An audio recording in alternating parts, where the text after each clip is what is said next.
ये चैप्टर 4 भी है और इस चैप्टर 2 के आखिर में एनिमल किंगडम के बारे में कुछ इंपॉर्टेंट चीजें लिखी हुई है। तो अब लोग ऑल टुगेदर सारा चीज एनिमल किंगडम में ही डील करेंगे। प्लांट किंगडम के बारे में जो चीज है वो आप लोग प्लांट किंगडम वाले चैप्टर में ही देख चुके हैं, है ना। एक स्पेशलिटी जो प्लांट किंगडम और एनिमल किंगडम के बीच में, है ना, डिफ्रेंशिएट करता है, बहुत इंपॉर्टेंट फीचर है। वो है क्या कि दोनों के बीच में एक डिफरेंस जहाँ पे आता है, प्लांट किंगडम के जो मेंबर्स हैं उनमें होता है alternation of generation. Animal kingdom में ये चीज दिखाई नहीं पड़ता। The biggest difference between the members of kingdom Plantae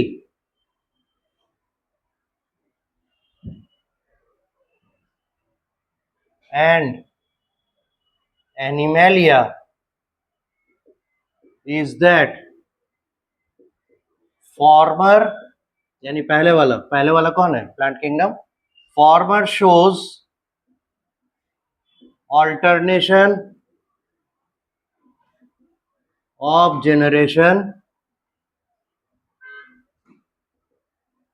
while later shows later don't show that, या later lack it, इसमें इस चीज की कमी होती है। और खास बात क्या है, दोनों ही मल्टी सेलुलर हैं और टिश्यू और फिर ऑर्गेन ऑफ एनिमल किंगडम के एनिमल्स तो मतलब मेंबर्स तो organ system level of organisation show करते हैं, जबकि प्लांट में मैक्सिमम जाता है डेवलपमेंट तो क्या आता है, organ level organisation.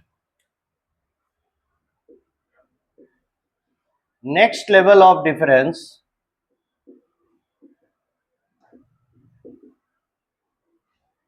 lies in the level of organization.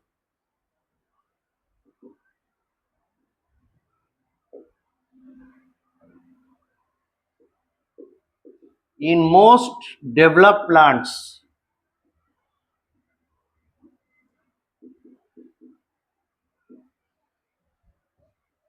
cell organize into tissue, organize into tissue system, ये फिर ऑर्गेनाइज होते हैं, organise into organs.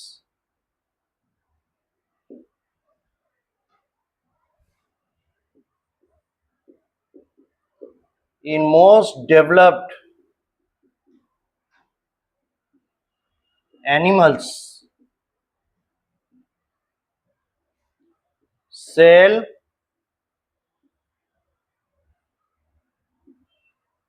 organize into tissue, यहां से डिफरेंस आ जाता है। टिश्यू ऑर्गेनाइज इनटू ऑर्गन्स,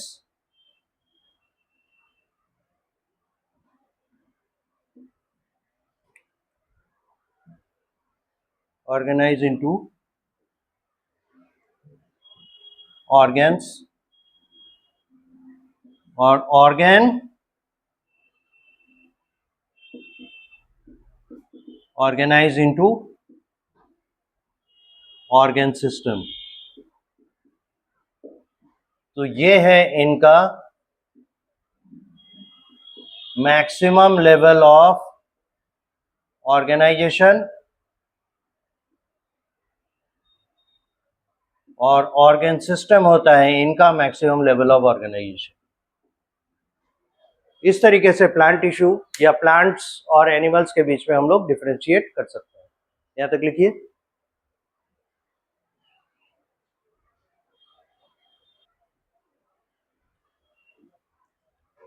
अब देखिएगा, हाँ, तो जो बता रहे थे कि प्लांट में जो ऑल्टरनेशन ऑफ जनरेशन होता है वो अलग अलग तरीके से दिखाई पड़ता है। जैसे फॉर एग्जांपल जो लोअर प्लांट्स हैं उनमें जो प्राइमरी फॉर्म ऑफ लाइफ है या लॉन्गर ड्यूरेशन ऑफ लाइफ है वो गैमेटोफाइट बन के ही अपना हैप्लॉइड स्टेज ऑफ लाइफ ही ज्यादा जीते, और स्पोरोफिटिक कंडीशन में वो थोड़ी देर के लिए आते हैं, तो उनका मेजर पोर्शन ऑफ लाइफ जाता है गैमेटोफाइट बन के, और स्मॉलर ड्यूरेशन ऑफ लाइफ उनके लाइफ साइकिल का होता है sporophyte.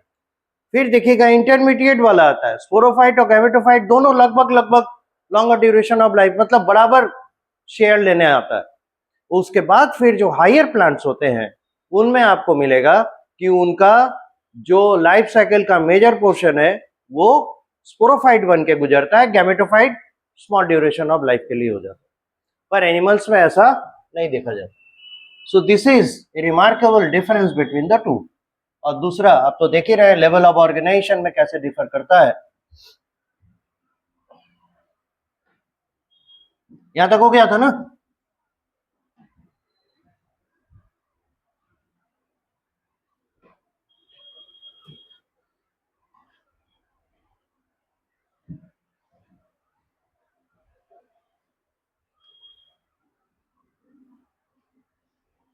Classification of animal kingdom.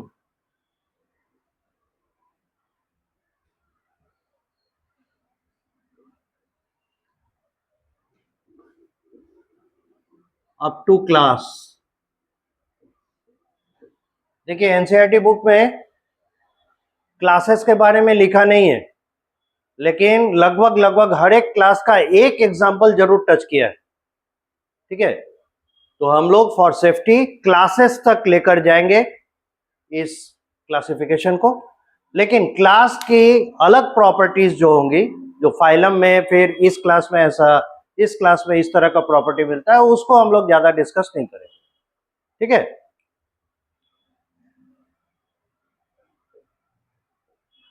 हम लोग सिर्फ उसको एग्जाम्पल्स तक सीमित रखेंगे। फाइलम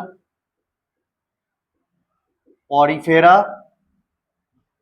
पहला फाइलम है, दूसरा है फाइलम सेलेंटेराटा, इसी को निडेरिया भी बोलते हैं, पॉरीफेरा को स्पॉन्जेस भी बोलते हैं। तो ये ऑल्टरनेट नेम है ना, और ये एक्चुअल नेम है। तीसरा फाइलम है टीनोफोरा, और इन्हें कोम्ब जेलीज भी कहते हैं।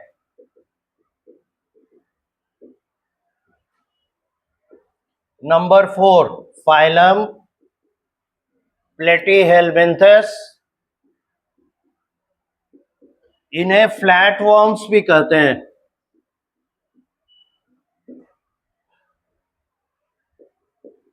नंबर 5 फाइलम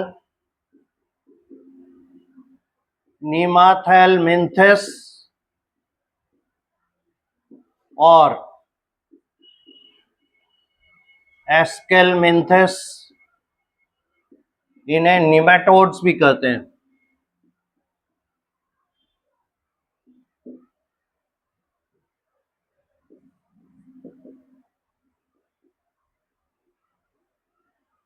नेक्स्ट है एनिलिडा, ऐसा कोई इसका कोई स्पेसिफिक नहीं है। उसके बाद आता है आर्थ्रोपोडा,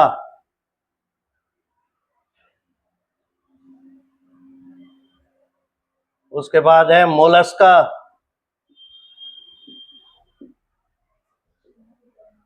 नेक्स्ट फाइलम है इकाइनोडर्माटा, इन्हें स्टार फिशेस कहते हैं।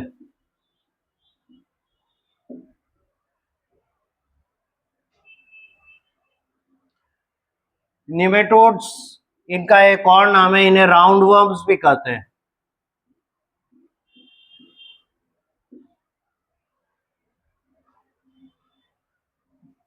उसके बाद है फाइलम हेमिकॉर्डेटा, और नेक्स्ट है phylum Chordata.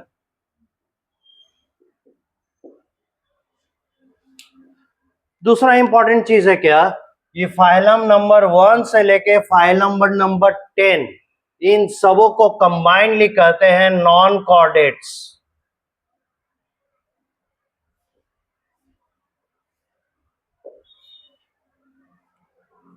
Non chordates.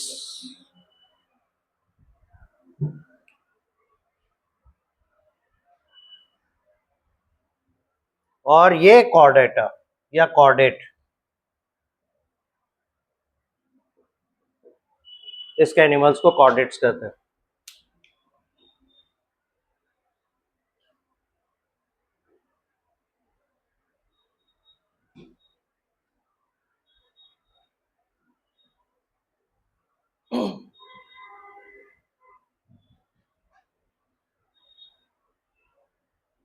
Common name याद रखना थोड़ा जरूरी है, कई बार कॉमन नेम बोलकर क्वेश्चन देता है।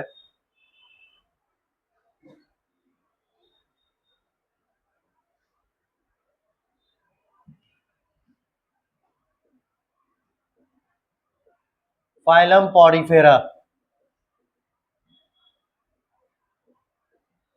Class number 1 Calcarea, class number 2 Hexactinellida, and class number 3 Demospongiae.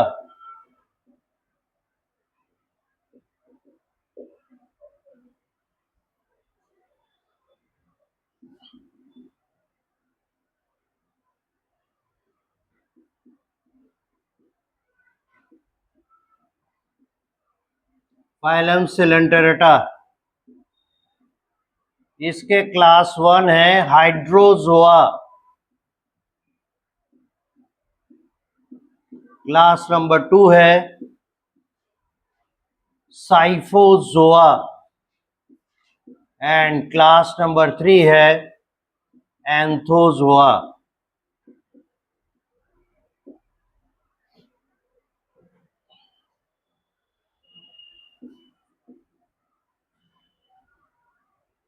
Phylum Ctenophora,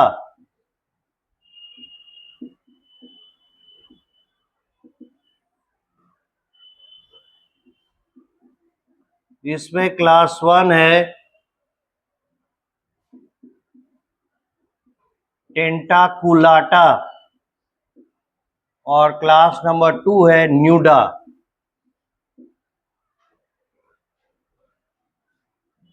उसके बाद फाइलम प्लेटी हेलमिंथस, ये ऐसे ही लिखने के लिए नहीं है, याद करना है, ध्यान रखिएगा। Class number 1 Turbellaria, class number 2 Trematoda, and class number 3 Cestoda.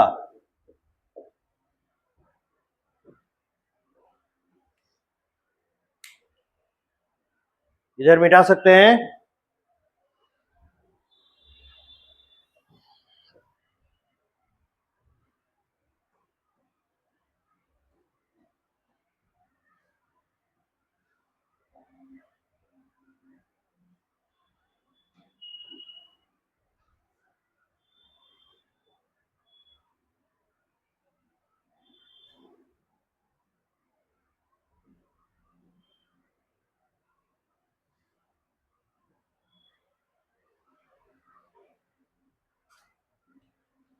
ये पहला फाइलम है, ये दूसरा फाइलम है, ये तीसरा, ये चौथा। नंबर 5 नीमाथेलमिंथस, और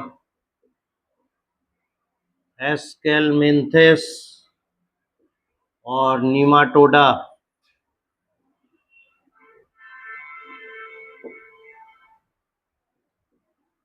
इसमें क्लास 1 एफास्मीडिया,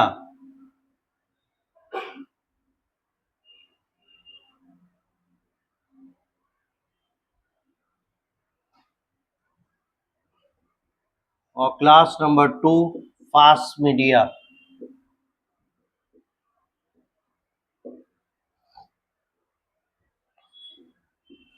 फाइल नंबर 6 एनेलिडा।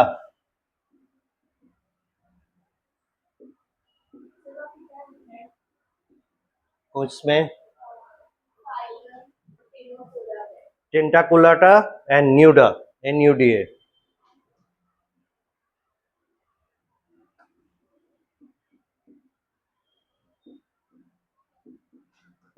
पहला क्लास है पॉलीकीटा, दूसरा क्लास है ओलिगोकीटा, और तीसरा क्लास है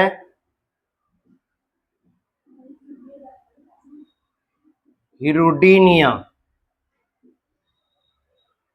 जब इसके एग्जाम्पल्स अकॉर्डिंग टू एनसीईआरटी आप चलेंगे तो देखिएगा हर एक क्लास में एक कम से कम एक एग्जाम्पल फिट होगा। Number 7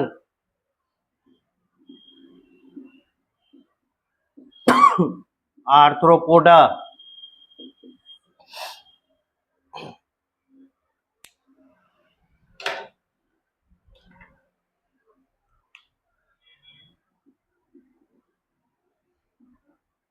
class number 1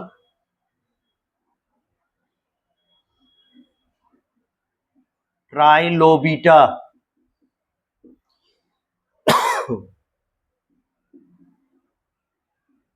class number 2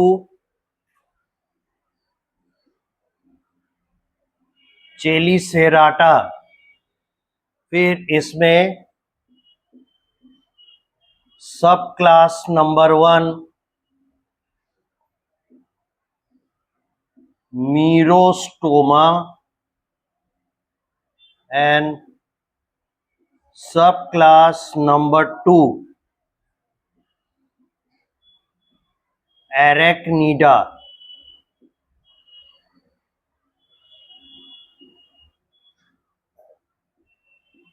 class number 3 Mandibulata. They have mandibles, mandible कहते हैं लोअर जॉ को।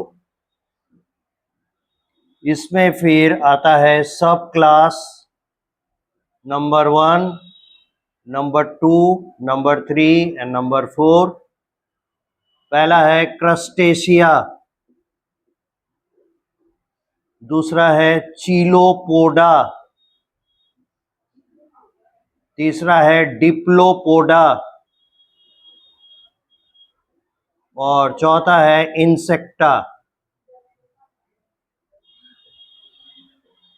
और क्लास नंबर 4 है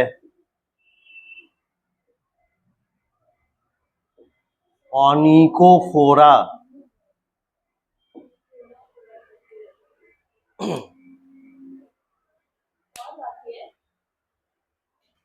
ये आर्थ्रोपोडा हुआ। इसके बाद जाएंगे मोलस्का, इकाइनोडर्माटा।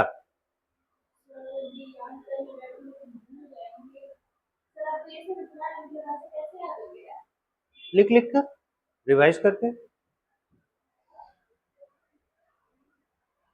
With examples. हम लोग अपने समय में आप लोग का तो बायोसाइंस बहुत ज्यादा डेवलप, बहुत सारा चीज दिया हुआ है। हम लोग मतलब हार्डकोर जोलॉजी और हार्डकोर बॉटनी पढ़े। तो एनिमल क्लासिफिकेशन जब पढ़ते थे उसमें कम से कम 500 एग्जाम्पल्स हम लोग को याद रखना पड़ता था। एग्जाम्पल से हम लोग को प्रॉपर्टी पूछता था, फाइलम बोल के प्रॉपर्टी नहीं बोलता था। तो जब तक हमें याद नहीं होगा कि ये किस फाइलम में, किस क्लास में, किस ऑर्डर में, किस फैमिली में जा रहा है, तब तक हम उसका प्रॉपर्टी कैसे डिस्कस करेंगे। तो इतना हमको कम से कम हम लोग को याद रखना होता है। वही तो कुछ भी नहीं है। आप देखिएगा आपके एनसीईआरटी में एनिमल किंगडम में टोटल मिला के एग्जाम्पल मैक्सिमम मेरे समझ से जाएगा 110 120 के आसपास टोटल सारा मिला के। प्लांट में तो कुछ दिया ही नहीं है, हर एक में दो दो एक एक तीन तीन कर करके छोड़ दिया है।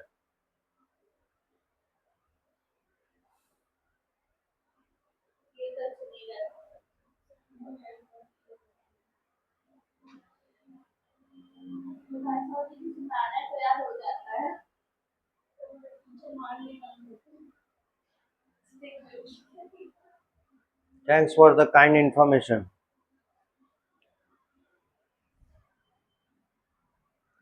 फाइलम 8, ये फाइलम है, ये भी फाइलम है, इतना छूट गया।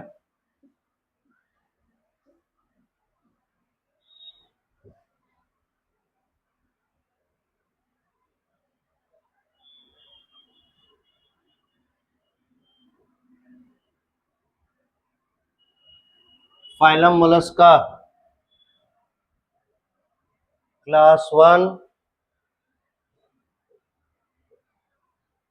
ए प्लैकोफोरा, class number 2 Monoplacophora,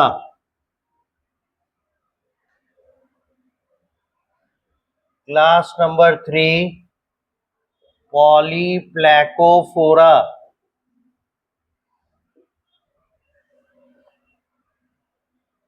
class number 4 स्कैफोपोडा,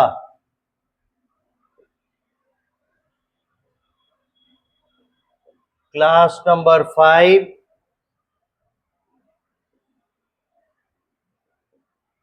Gastropoda, class number 6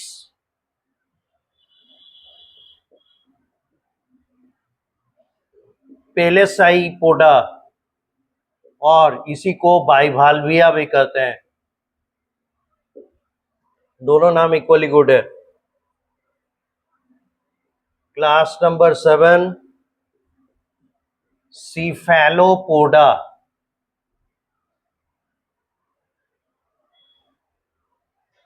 now phylum number 9, ये है Echinodermata,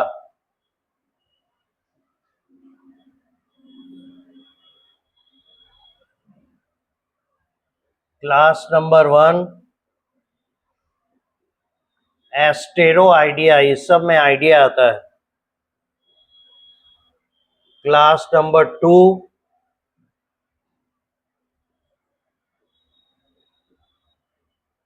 ऑफियोरो idea,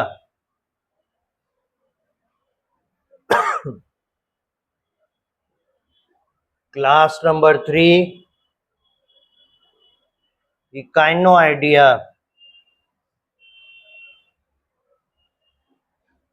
class number 4 Holothuroidea, and class number 5 Crinoidea.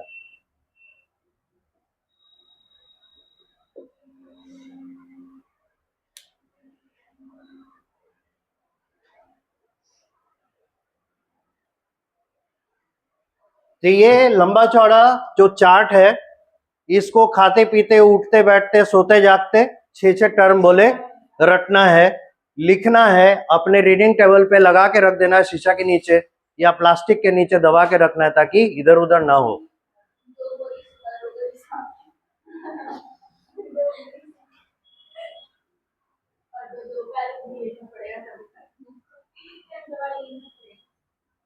तो देखिए इसमें आसान आसान छोटा छोटा को एक साथ याद कर लीजिए।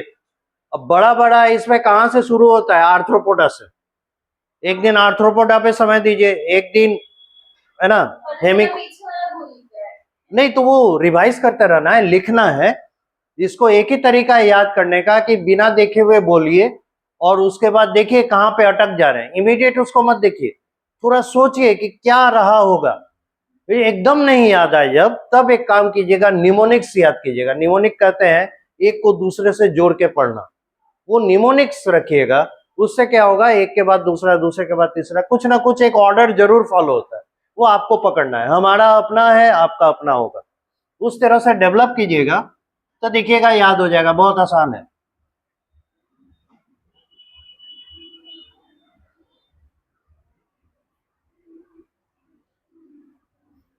जैसे अगर आप लोग प्लांट क्लासिफिकेशन अच्छे से पढ़ें तो अगर बोला जाएगा कि स्टेल में ऐसा रहता है, अब स्टेल याद है, नाम सुना हुआ लगता है, नाम भी नहीं सुना हुआ। पेरिडर्म नाम सुना हुआ है, ये भी नहीं सुना हुआ है। वैस्कुलर कैम्बियम ये नाम सुना हुआ है, कॉर्क कैम्बियम नाम सुना हुआ है, नहीं सुना हुआ है। मेरिस्टेम नाम सुने ना। हालांकि ये टिश्यू हटा दिया है, प्लांट टिश्यू, लेकिन जहां टिश्यू सिस्टम लेकर आया है वहां इन बातों को बोलकर गया है। इसलिए ये मत समझिए कि प्लांट टिश्यू जो मेरिस्टेमेटिक और परमानेंट टिश्यू के बारे में नहीं लिखा है तो आपको नहीं याद रखना है। बोलता है एनसीईआरटी कि हम 9th तक पढ़ा दिए तो हम उसको रिपीट नहीं करें, इसलिए अब उससे एक कदम आगे चलेंगे, तो टिश्यू सिस्टम से पढ़ाना शुरू किया। देखिएगा स्ट्रक्चर ऑर्गेनाइजेशन इन प्लांट्स करके जो चैप्टर है यूनिट 2 का, उसमें ऐसे ही किया। अब देखिए some important identifying features of animals या मेंबर्स ऑफ किंगडम, बात नहीं एनिमलिया।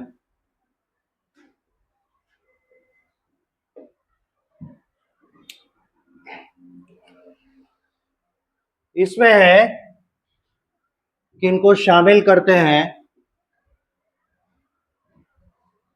एक होगा लेवल ऑफ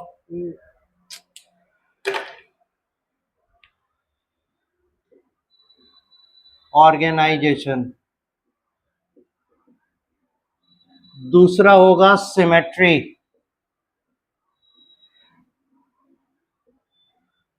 तीसरा होगा सेगमेंटेशन,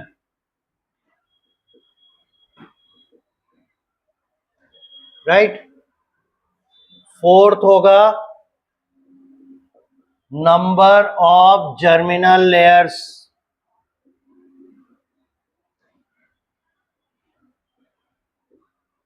फिफ्थ होगा सिलोम और सिक्स्थ होगा नोटोकॉर्ड,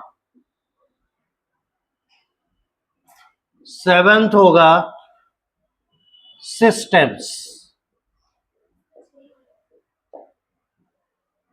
सिस्टम्स में digestive, respiratory, circulatory, excretory, locomotion, nervous, endocrine and reproductive, ये 8-9 सिस्टम्स कैसे हैं, इसमें एटॉल है कि नहीं है, अगर नहीं है तो कैसे मैनेज करता है, हर एक फाइलम के बारे में ही हम लोग को जानना होगा। ठीक है, इस तरीके से तो 7 इंटरेस्टिंग फीचर्स है और ये 7th में फिर बहुत सारा ब्रांचेस।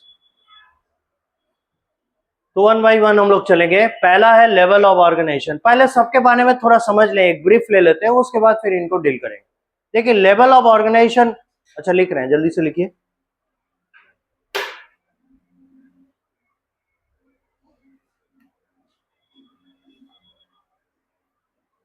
इसका एक कॉपी और बनाइएगा, एक कॉपी तो साट दीजिएगा या कहीं रखिएगा और एक कॉपी अपने कॉपी में होना चाहिए, नहीं तो पता चला वो तो घर में रह गया।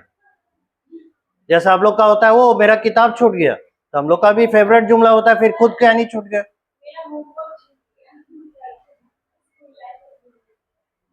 किसी दिन आपका बैग आ जाएगा और आप घर ही पे छूट जाइएगा।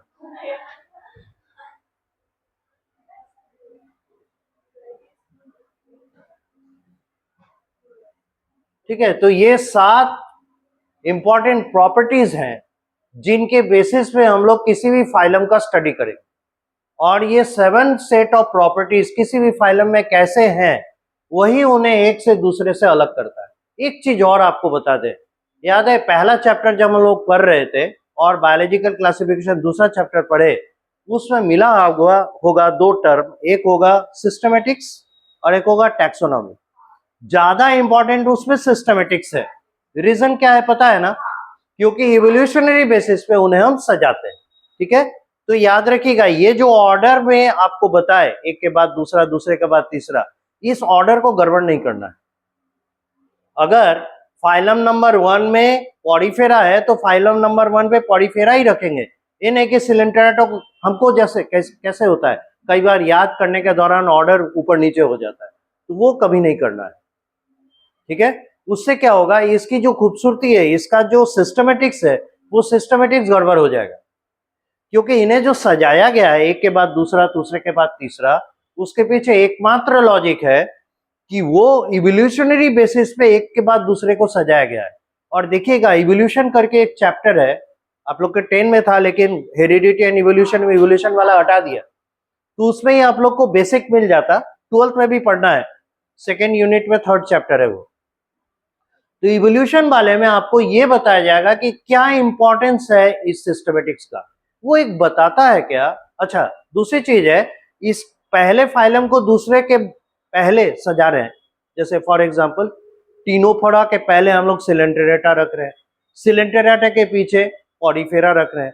इसके पीछे दो रीजन है। पहला रीजन है कि पहले वाला फाइलम थोड़ा सा प्रिमिटिव है, आगे वाला फाइलम थोड़ा सा एडवांस्ड है।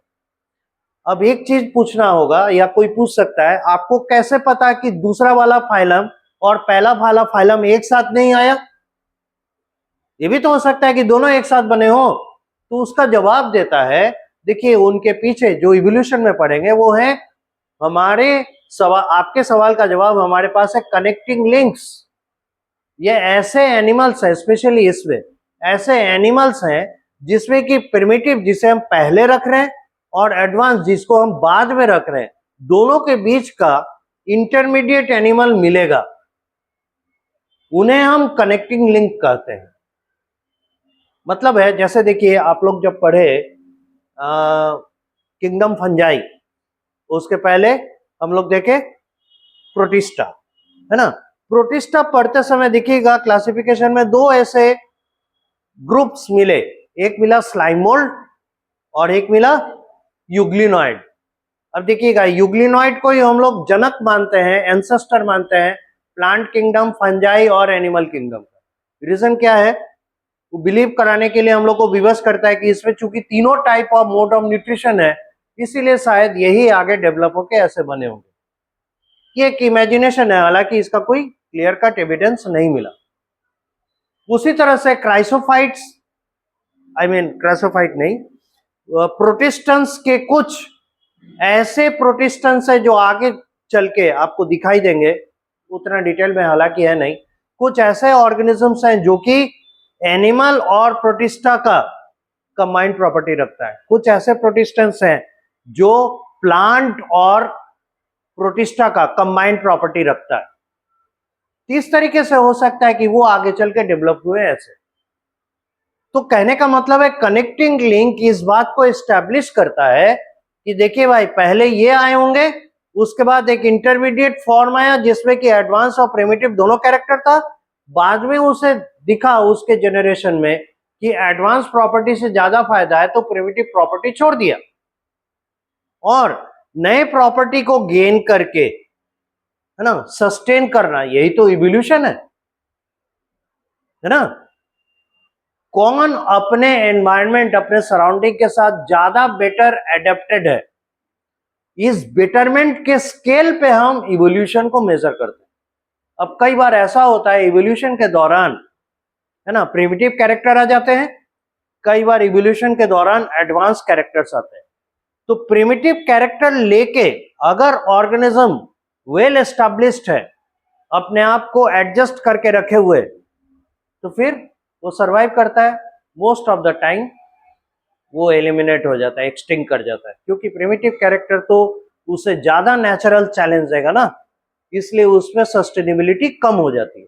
और एडवांस कैरेक्टर जो आता है उसे एडेप्टेशन ज्यादा देता है, इसलिए उसमें सस्टेनेबिलिटी अधिक होती है। सीधा बैठिए, अंदर सीधा बैठिए। तो ये इंपॉर्टेंस है यहाँ पे लेवल ऑफ ऑर्गेनाइजेशन के थ्रू, इसको हम लोग शो करते हैं। शुरुआत के जो पॉडीफर्स हैं, है ना, जो पहला फाइलम आपको मिलेगा उसमें मिलेगा सेलुलर लेवल ऑर्गेनाइजेशन। मतलब बॉडी जो है सेल से, सभी का बॉडी सेल से ही बना होता है, पर सेल बहुत लूजली अरेंज्ड है। हाँ, इकट्ठे हैं, पर वो इकट्ठा होना, है ना, और एक साथ मिल के किसी पर्टिकुलर पर्पस को सॉल्व करना, फंक्शन करना, वो दोनों अलग चीज है।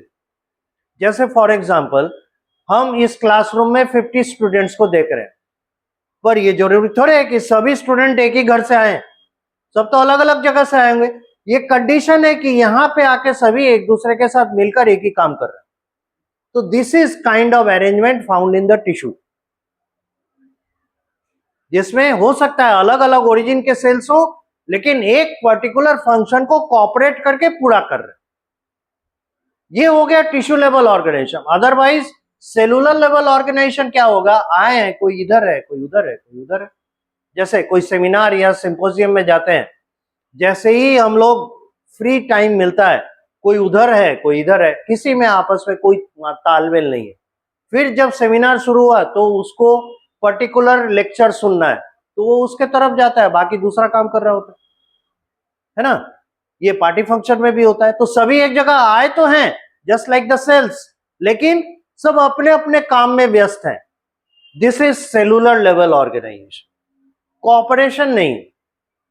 ठीक है, तो ये हो जाएगा सेलुलर लेवल ऑर्गेनाइजेशन। अब अगला आता है टिश्यू लेवल ऑर्गेनाइजेशन। इसमें भी एनिमल्स मिलेंगे, इसमें आपको सिलेंटेरेटा और टीनोफोरा मिलेंगे। उसमें क्या है, सेल्स अलग अलग ओरिजिन के हो सकते हैं, अलग अलग तरीके के होंगे जरूर, लेकिन कॉपरेट करके एक पर्टिकुलर पर्पस को सॉल्व करते हैं। जैसे डाइजेस्ट करना है, उसके लिए कुछ डेडिकेटेड सेल्स होंगे, है ना। फिर डाइजेशन के बाद उस फूड मटेरियल को डाइजेस्ट करके उसका न्यूट्रिएंट दूसरे दूसरे सेल तक ट्रांसफर करना है।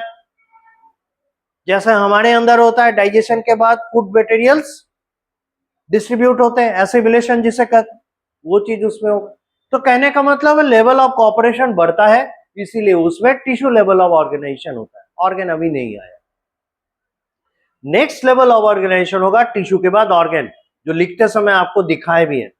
Tissues are organised into organs. इसमें फिर आपको मिलेंगे प्लेटीहेलमिन्थस यानी फ्लैटवर्म्स। उसके बाद organ system level of organisation शुरू होता है और कॉर्डेटा तक वो कंटिन्यू करता है। तो इस तरीके से लेवल ऑफ ऑर्गेनाइजेशन एनिमल्स में अलग अलग लेवल के हैं। लेकिन यहां एक चीज ध्यान दीजिए, जैसे अभी हम लोग सुने कि निमेथेलमिन्थस यानी निमेटोड से लेके कॉर्डेटा तक सब में organ system level of organisation है। तो organ system level of organisation के बेसिस पे बाकी के 6-7 फाइलम को अगर अलग करना चाहिएगा, कर पाइएगा? सिमिलर हो गया। तो कोई दूसरा प्रॉपर्टी चाहिए जिसके बेसिस पे अलग करें, है ना। ये वही बात है कि हम टॉपर किसको घोषित करें। 2 स्टूडेंट का मार्क्स सेम हो गया, तब क्या होता है, इंजीनियरिंग में जा रहा है भाई, उसमें फिजिक्स ज्यादा जरूरी है, तो फिजिक्स में किसको ज्यादा नंबर आया, पता चला कि यहां भी टाई हो गया। तो नेक्स्ट इंपॉर्टेंट क्या होता है, मैथ्स। हम मैथ्स में देखते हैं, अगर दोनों में डिफरेंस है तो जिसको ज्यादा आया वो टॉपर हो गया। वहां पे भी अगर टाई है तो केमिस्ट्री में उसमें भी देखेंगे, अगर वहां पे भी टाई है, सब दोनों के दोनों बराबर बराबर नंबर लाया, तो फिर क्या देखते हैं, एज। जो ज्यादा बड़ा है उसको टॉपर बनाना पड़ेगा, जो कम है मतलब जिसका एज कम है उसे सेकंड टॉपर बनाते हैं। ऐसा करते हैं। उसके पीछे रीजन क्या है, ये माना जाता है जो मतलब एल्डर हैं उनके पास अटेम्प्ट्स कम होते चले जाते हैं, इसलिए उन्हें प्रेफरेंस दिया जाए। जो यंगस्टर्स हैं उनके पास अभी अटेम्प्ट्स बचे हैं, इसलिए उन्हें, तो ये बाइफर्केट करने का तरीका है। उसी तरीके से यहां पे हम लोग क्या करते हैं, अगर लेवल ऑफ ऑर्गेनाइजेशन में सिमिलरिटी आ गया तब अगला चीज देखेंगे वो है सिमेट्री। और सिमेट्री में भी आपको एक स्टेज तक जाने के बाद लगभग सभी एनिमल्स में एक ही तरह का सिमेट्री मिलेगा, वो है बाइलैटरल। तब है क्या, सिमेट्री को हम लोग दो पार्ट में बांटते हैं, एक होता है रेडियल और एक होता है बाइलैटरल। अब देखिए, रेडियल और बाइलैटरल कहने के पहले हम लोग ये समझे कि सिमेट्री कहेंगे किसको। जैसे मान लीजिए ये ब्लैक, मतलब ब्लैक तो नहीं, व्हाइट बोर्ड है, इस व्हाइट बोर्ड को सिमेट्रिकल कहेंगे कि नहीं? क्यों कहेंगे? दो इक्वल पार्ट में डिवाइड होगा। बस वही चीज एनिमल्स के लिए भी है। For example, this is an animal. इस एनिमल में ऐसे अगर एक एक्सिस लेते हैं, इस एनिमल के इस एक्सिस के दोनों साइड में जो ऑर्गन्स मिलेंगे, स्ट्रक्चर्स मिलेंगे, सभी एक समान होंगे। एक हाथ इधर तो एक हाथ इधर, एक आंख इधर एक आंख इधर, एक नाक का आधा हिस्सा इधर आएगा तो इधर आएगा, लाइक दैट। लेकिन यहां से अगर सिमेट्री एक्सिस डालेंगे तो ऊपर की तरफ ट्रंक और नीचे की तरफ लेग्स चले जाएंगे या वेस्ट चला जाएगा, तो वेस्ट में ट्रंक का पार्ट मिसिंग और ट्रंक में वेस्ट का पार्ट मिसिंग, तो ये तो इक्वल डिवीजन नहीं हुआ, तो ये सिमेट्री एक्सिस नहीं कहलाएगा। सिमेट्री एक्सिस इसमें एक ही मिलेगा ऐसे। तो जब किसी एनिमल में एक ही सिमेट्री एक्सिस मिले जिसके अराउंड हम एनिमल को दो बराबर पार्ट में डिवाइड कर सकते, उसे कहते हैं बाइलैटरल सिमेट्री। बाई यानी दो, लैटरल अगल बगल में खड़े होते हैं सिमेट्री। और रेडियल सिमेट्री एक से अधिक अगर मिल गया तो सिंपली ऐसे कहते हैं। फॉर एग्जाम्पल, जैसे आपके पास एक सर्कल है, अब इसमें countless number of symmetry axis होंगे, कम से कम 360 डिग्री पे घूम गया है तो 360 तो सिमेट्री एक्सिस मिल ही सकते हैं। इसके अलावा ये तो ऐसे ले रहे थे ना एक्स वाई जेड में, एक्स वाई प्लेन में, अब जेड प्लेन पे लेने लगे तो भी बहुत होगा, है ना? ऐसे जाएगा डायगोनली, ऐसे जाएगा डायगोनली, एटसेट्रा एटसेट्रा। तो जब एक से अधिक आपको सिमेट्री एक्सिस मिलने लगे उसे हम रेडियल सिमेट्री के अंतर्गत ले आते हैं, ठीक है? तो इस तरीके से हम लोग फिर एनिमल्स को एक दूसरे से डिवाइड करने की कोशिश करते हैं। फिर सेगमेंटेशन, जैसे देखिए फॉर एग्जांपल, है ना, इस दीवार में ऐसे कर सकते हैं तीन सेगमेंट है, तीन पार्ट्स हैं। एक पार्ट ये हो गया खाली, दूसरा पार्ट जिसमें व्हाइट बोर्ड लगा हुआ है, तीसरा पार्ट ये हो गया यहाँ पे खाली। तो this is how segments are there. ये सेगमेंट में ऐसे होगा, वो सेगमेंट, जैसे यहाँ पे बेंच का, डेस्क का अरेंजमेंट का सेगमेंट देखें तो दो सेगमेंट में, एक तरफ का ये एक तरफ का ये, दो सेगमेंट। तो सेगमेंटेशन का ट्रू मीनिंग क्या है, हमको बाहर से जहां पे सेपरेट होता हुआ दिखाई दे रहा है, लाइन ऑफ सेपरेशन अगर है, अंदर के तरफ से भी यानी इनर पोर्शन से, विसरल एरिया से भी, विसरा कहते हैं बॉडी के इनर पार्ट, तो इनर साइड से भी हमको वहां पे सेगमेंट दिखना चाहिए। अगर ऐसा है तब ये ट्रू सेगमेंटेशन है। अब फिर सेगमेंटेशन में अगर सिमिलरिटी है, हर एक सेगमेंट एक जैसा दिखाई दे रहा है, तो ये मेटामेरिक सेगमेंटेशन कहलाता है। फॉर एग्जांपल, अगर आप केंचुआ यानी अर्थवर्म देखे होंगे, है ना, या डायग्राम देख सकते हैं, उसमें देखिएगा हर एक लगभग एक ही जैसा उसमें इस तरह का सेगमेंट्स रहता है। मान लेते हैं एक सेक्शन लिए अर्थवर्म का ऐसे, तो ये सेगमेंट नंबर 1 2 3 4 5 एंड 6, 6 सेगमेंट लिए, तो छो के छो सेगमेंट एक जैसे नजर आ रहे हैं, तो ऐसा अगर रहेगा इसे कहेंगे मेटामेरिक सेगमेंटेशन। उसके बाद ये तो अर्थवर्म में बता, अर्थवर्म एग्जांपल आता है एनेलिडा का। आर्थ्रोपोडा में आते हैं सारे इंसेक्ट्स, जितने तरह के इंसेक्ट आप समझ सकते हैं सभी। जैसे आप मान लेते हैं कि मधुमक्खी को देखते हैं, हनी बी, तो उसमें देखिएगा ऐसे हेड रहेगा, उसके बाद ऐसे थोरैक्स मिलेगा, है ना, थोरैक्स में भी 3 सेगमेंट मिलेंगे। उसके बाद लॉन्ग एब्डोमेन होता है, 1 2 3 4 5, 6, 7, 8, 9 और 10 ऐसे रहता है ना, यहीं से इसके टांग निकले रहते हैं, एब्डोमेन से इसके पैर नहीं निकलते, थोरैसिक रीजन से पैर निकलते। तो देख रहे हैं यहाँ पे ये तीनों सेगमेंट सिमिलर टाइप के दिख रहे हैं और यहां से यहां तक के सेगमेंट सिमिलर टाइप के दिख रहे हैं, तो इसमें भी सेगमेंटेशन होता है और ये मेटामेरिक सेगमेंटेशन कहलाता है। अब एक चीज बताइए, ह्यूमन में अगर हम लोग देखना चाहें क्या मेटामेरिक सेगमेंटेशन है? मेटामेरिक सेगमेंटेशन का कॉन्सेप्ट तो समझ में आ गया ना, हर हिस्सा बराबर बराबर। अब सोच के बताइए क्या हमारे में मेटामेरिक सेगमेंटेशन है? कॉर्डेट में होता है, ये पहले ही बता दें। अब आपको आइडेंटिफाई करना है कहां पे दिखाई देगा। वेरी गुड, स्पाइनल कॉर्ड में, और एक जगह और दिखाई देगा, वो है हमारे मसल्स में। अब साइज ऑफ मसल अलग अलग है और हमारे क्वांटम ऑफ स्ट्रेस के ऊपर डिपेंड करता है। हम जितना स्ट्रेसफुल वर्क करते हैं मसल्स उतना बढ़ता है, पर यहाँ पे भी मसल्स है, यहाँ पे भी है, यहाँ पे भी है, यहाँ पे भी है ना।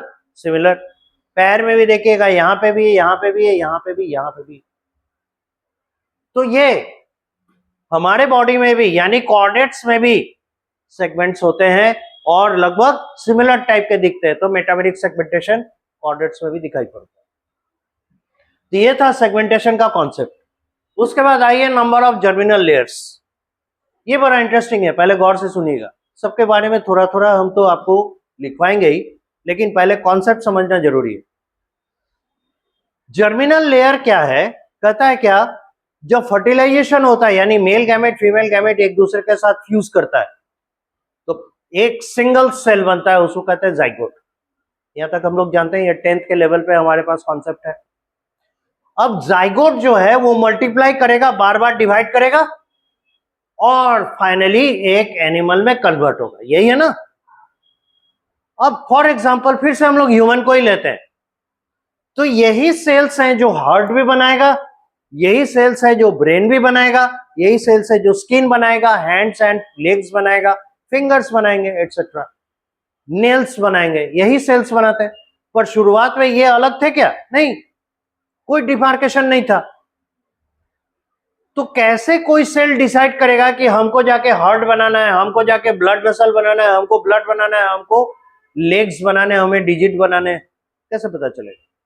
तो है क्या, बहुत बड़ा क्लम्प जब बन जाता है, इकट्ठा हो जाता है बहुत सारा सेल्स, हजारों सेल्स, तब क्या होता है, वो ना अपने आप को लेयर में डिवाइड कर लेते हैं।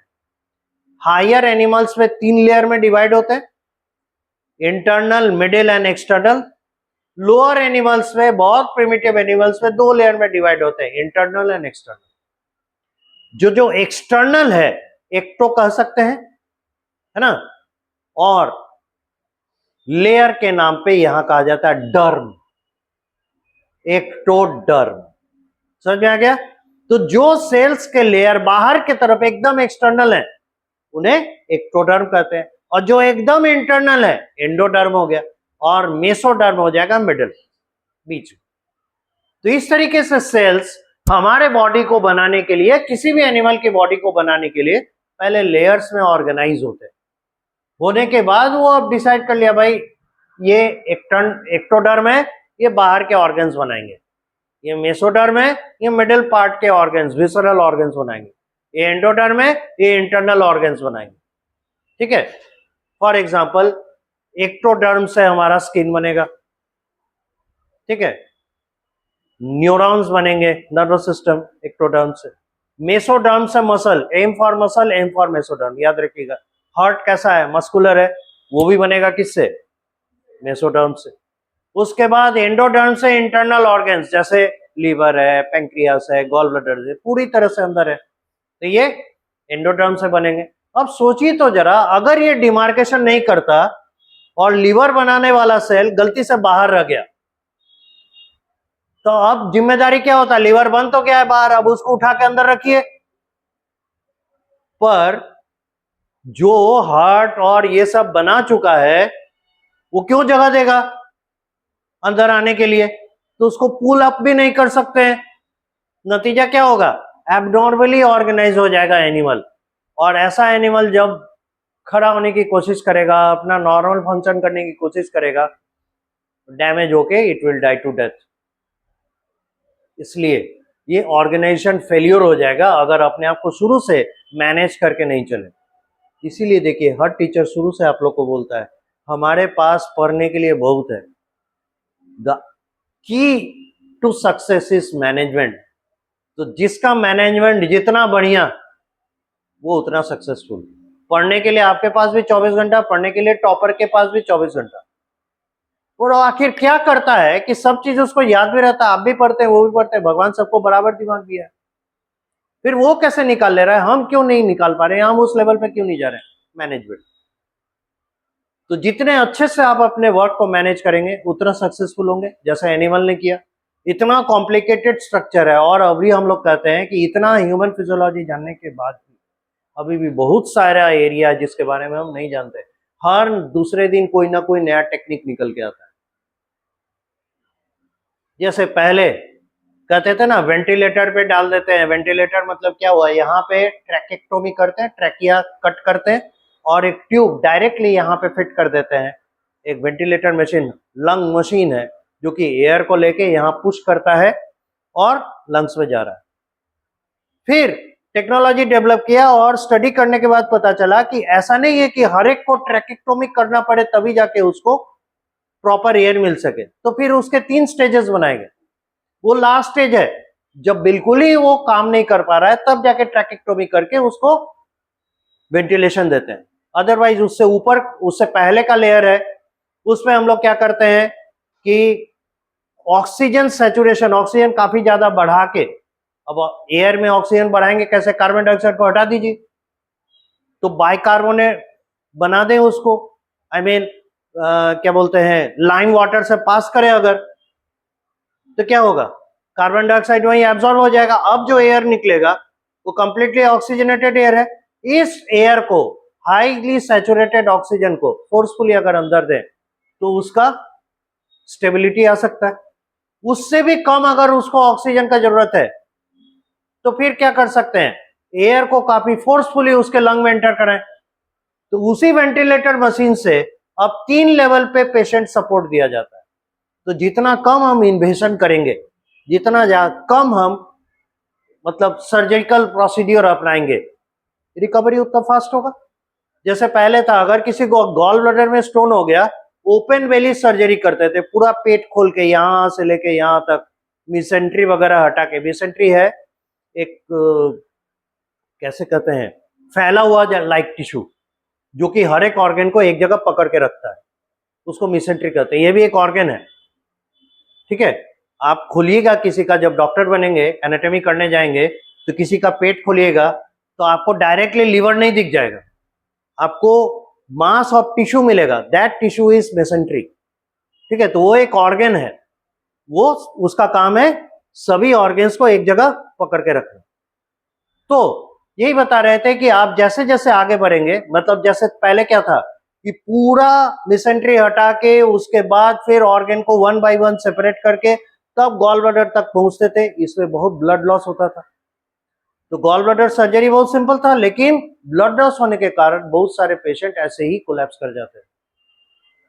आज गॉल ब्लैडर सर्जरी बहुत सेफ हो गया। हम लैप्रोस्कोपिक करते हैं, 3 होल ड्रेन करते हैं, ड्रिल करते हैं। एक हो गया जिससे एक एंडोस्कोप अंदर जाएगा, जिसे हम लोग कहते हैं कि इसमें लगा हुआ है टेलीस्कोप। उससे क्या करते हैं, अंदर का विजन लेते हैं।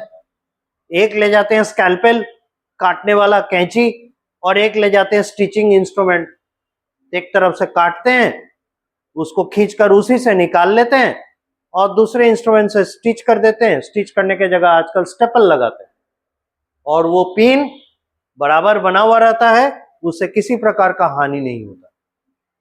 तो मिनिमम मतलब इन्वेशन, minimum surgical procedure, maximum life output. कहते हैं 24 घंटे के बाद तो पेशेंट ठीक हो जाता है, 48 घंटे के बाद पेशेंट घर चल के जाता है। ब्लड लॉस कम, स्ट्रेस कम, है ना, तो इन्फेक्शन कम। आप जितना कम ओपन एरिया छोड़ेंगे उतना कम इन्फेक्शन होगा। तो जैसे जैसे हम लोग आगे बढ़ रहे हैं वैसे वैसे ह्यूमन साइंस या मेडिकल साइंस के बारे में और ज्यादा जान रहे हैं। तो यही कह रहे हैं कि हम लोग तो इतना जान के रखे हुए, लेकिन इससे भी आगे कुछ है जो हम लोग को अभी तक नहीं पता। तो लाइक दैट जर्मिनल लेयर्स का इंपॉर्टेंस समझ में आ गया कि कैसे अपने आप को मैनेज कर रहा है, ऑर्गेनाइज कर रहा है। अब आता है सीलोम। ये फिर एक इंटरेस्टिंग पार्ट है। ये कहता है tube within tube arrangement. जैसे हमारा बॉडी अंदर से तो खोखला ही है ना, हॉलो है ना, इसमें कुछ ना कुछ भरा हुआ है, और इस खोखलेपन में एक सेंट्रली जाने वाला ट्यूब है, वो है हमारा फूड पाइप, डाइजेस्टिव सिस्टम का पाइप या एनिमैलिटी कैनाल। तो माउथ से शुरू होता है, एनस तक जाता है। अब tube within tube plan आ गया। अब बाकी जो खाली जगह है उसमें भी ट्यूब्स बैठाने हैं, लाइक द रेस्पिरेटरी सिस्टम के tubes, like the reproductive system के tubes, like the excretory system के ट्यूब्स। इन ट्यूब्स को बैठाना है। तो इनके लिए अगर जगह बना then it is true coelom. अगर पार्शियली बना तो स्यूडोसीलोम, और जगह नहीं बना एसीलोमेट, नो सीलोम। और ये बड़ा एक इंटरेस्टिंग फीचर, ठीक है। उसके बाद आता है नोटोकॉर्ड। नोटोकॉर्ड होता है क्या? ये भविष्य का वो स्ट्रक्चर है जो एनिमल के नर्व कॉर्ड को कवर करके रखेगा। और नर्व कॉर्ड कौन सा? जो ब्रेन से निकल के हेड टू टेल डायरेक्शन में जा रहा है, वो है नोटोकॉर्ड। तो नोटोकॉर्ड केवल और केवल कॉर्डेट में मिलेंगे, यानी नॉन कॉर्डेट्स में एक लाइन से 1 से 10 फाइलम में हम notochord absent, notochord absent, notochord absent करते जाएंगे। और नोटोकॉर्ड प्रेजेंट किस में दिखाएंगे? कॉर्डेट। इस तरीके से ये 6 जो इंपॉर्टेंट फीचर्स हैं किसी एनिमल को डिफाइन करते हैं, ठीक है। अब रहा कि उसमें ये सिस्टम्स, जैसे डाइजेस्टिव सिस्टम कैसे बना, रेस्पिरेटरी कैसे बना, सर्कुलेटरी कैसे बना, एटसेट्रा एटसेट्रा। तो अगर डाइजेस्टिव सिस्टम नहीं है तो उसने ऑल्टरनेटिव क्या सोच के रखा? नहीं तो जिंदा कैसे? किसी ना किसी तरीके से तो फूड इंटेक हो रहा होगा ना। और एनिमल्स मल्टीसेलुलर होते हैं, चाहे सिंपलेस्ट एनिमल ही लीजिए मल्टीसेलुलर होगा, ये उसकी निशानी है। ऐसा नहीं है कि कोई यूनिसेलुलर एनिमल मिलेगा, कभी भी एनिमल मिलेगा मल्टीसेलुलर। तो इतने सारे सेल्स हैं, कहीं से तो उसने फूड गैदरिंग का कोई अरेंजमेंट कर रखा होगा। सो फॉर दैट इसका डाइजेशन, मोड ऑफ डाइजेशन क्या है वो देखते हैं। फिर रेस्पिरेशन, भाई एरोबिक होंगे, एनिमल सेल माइटोकॉन्ड्रिया रखता है, एरोबिक होगा। तो ऑक्सीजन और कार्बन डाइऑक्साइड का एक्सचेंज करने के लिए इसने कैसा मेथड रखा है? This is how. इस तरीके से बारी बारी से सारे सिस्टम्स को हम लोग चेकअप करते हैं, ठीक है। तो आज यहीं तक रखें, उसके बाद फिर अगले क्लास में देखें।